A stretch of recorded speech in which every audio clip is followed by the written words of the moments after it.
Hey everyone, welcome back to my channel. So today here in my life path series or Mulank number series, I'm gonna talk about number 4.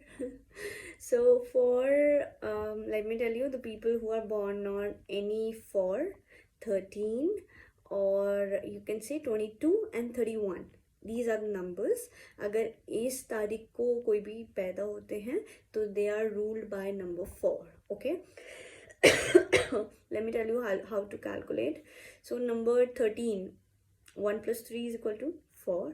22, 2 plus 2 is equal to 4. 31, 3 plus 1 is equal to 4. So this is how we calculate. Okay. So the people who are born on 4 are ruled by Rahu. Yes. So Rahu Ketu Shani ये सब सुनकर हम लोग बहुत डर जाते हैं, right? हमें लगता है कि पता नहीं क्या नेगेटिव है, बट ऐसा कुछ भी नहीं है. Okay, every planet do have their own significance. Okay, तो जो लोग राहु से रूल करते हैं, means the people who are ruled by the planet Rahu, और like it's a malefic planet for some, but it do has some positive traits as well. ठीक है, तो first of all, these people are like dabang personalities. Dabang personalities like my life, my rules. These are such peoples कि उनको पता है उन्हें क्या करना है, कैसे करना है. Like they don't want any suggestions. उनको उनको गाइडेंस की भी ज़रूरत नहीं है. It's like that. हाँ, ये नेचर उनका थोड़ा स्टबन भी है, ज़िद्दी हो जाते हैं वो अपने बिहेवियर में कभी कभी, और इतने ज़िद्दी हो जाते हैं कि लोग इनसे परेशान हो जाते हैं, भैया सुन लिया करो हमारी. ठीक है, तो it is like that. And as you know, Rahu is some like rakshas. Rahu is all about a Rakshas, or why we say Rahu negative.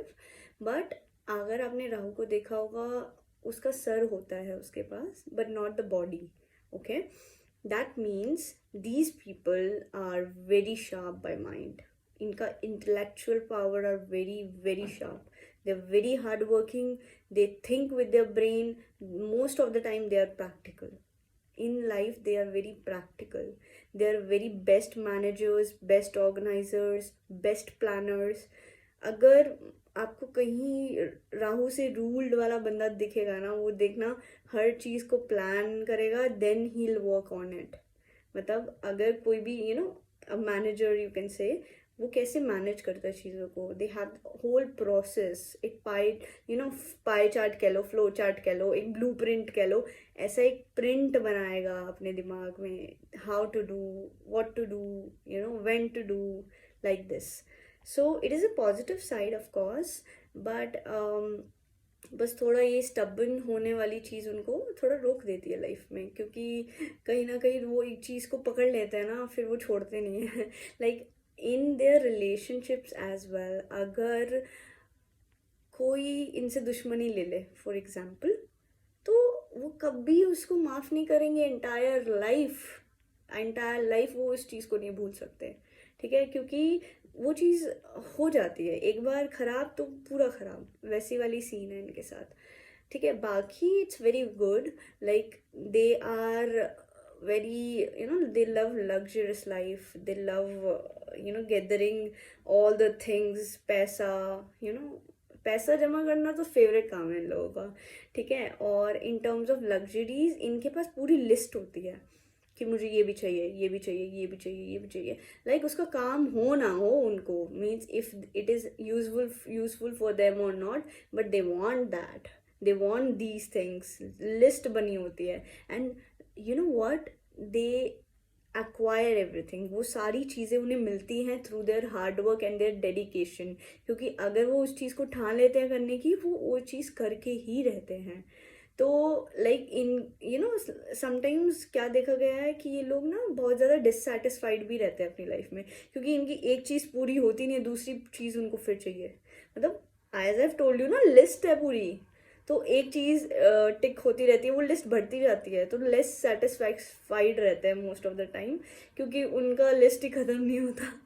ठीक है, इट्स लाइक कि अगर मिलियनेयर बन गया तो बिलियनेयर बनना है, फिर उससे ऊपर, फिर उससे ऊपर, तो इट्स लाइक दैट ओनली. ठीक है, दे वांट दैट. मतलब राहु उनको बहुत ऊंचाइयों तक लेके जा सकता है अगर वो प्लैनेट सही है उनके बर्थ चार्ट में। एस्ट्रोलॉजिकल पॉइंट ऑफ व्यू से अगर वो सही है तो वो उसको बहुत, एक कोई भी व्यक्ति जो इन डेट्स पे पैदा हुआ है उनको बहुत ऊंचा लेके जा सकता है, ठीक है। बट अगर राहु गलत है किसी के भी बर्थ चार्ट में तो उनको रेमेडीज करनी चाहिए क्योंकि इसका अपोजिट होता है, ठीक है। सो it is like that, Rahu कुछ भी कर सकता है। इट्स लाइक बहुत पॉजिटिव करेगा तो बहुत पॉजिटिव करेगा, नेगेटिव करेगा तो बहुत नेगेटिव करेगा। तो if I talk about the remedies related to Rahu, तो राहु की पूरी एक सर्टन पूजा होती है, जस्ट फॉलो दैट, ठीक है। उड़द की दाल, काले वस्त्र, स्पेशली ऑन सैटरडेज दान करो और शिव जी की आराधना करो। शिव जी की आराधना करने से बहुत चीज़ें सॉर्ट आउट हो जाती हैं related to Rahu. Okay, so these are some remedies, and if I talk about more about these people, तो इनमें ना टेंडेंसीज होती हैं थोड़ी बहुत कि इनको ना किसी के आगे झुकना पसंद नहीं है। Like I have told you ना कि दबंग पर्सनालिटी है, तो किसी की बात नहीं सुनते हैं, अपने आप को ही ऊपर रखते हैं। आर्ग्यूमेंटेटिव नेचर हो जाता है इनका बहुत बार कि कोई भी छोटी सी बात है तो आर्ग्यू करना पसंद है, ठीक है। दूसरा, दे दे आर लाइक लोगों के साथ बैठते हैं, गैदर होते हैं, but very practical way of mind के साथ। मतलब अगर अपना कोई पॉइंट ऑफ व्यू रख रहे हैं ना तो लोगों को भी लगता है यार हाँ बंदा सही बोल रहा है या बंदी सही बोल रही है। So it's like that only.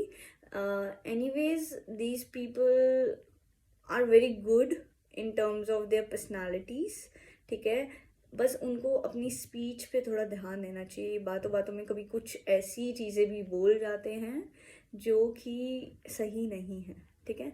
तो उस पर प्लीज़ ध्यान दीजिए, थोड़ा बातों में अपने आप को कंट्रोल कीजिए, ठीक है। चीज़ों पे थोड़ा वर्क कीजिए। आई नो कि you are very intellectual, very sharp minded, but अपने स्पीच पे थोड़ा ध्यान दीजिए, ठीक है। अब नेक्स्ट सीरीज में हम बात करेंगे नंबर 5 के बारे में। So stay tune and please subscribe my channel. Bye bye.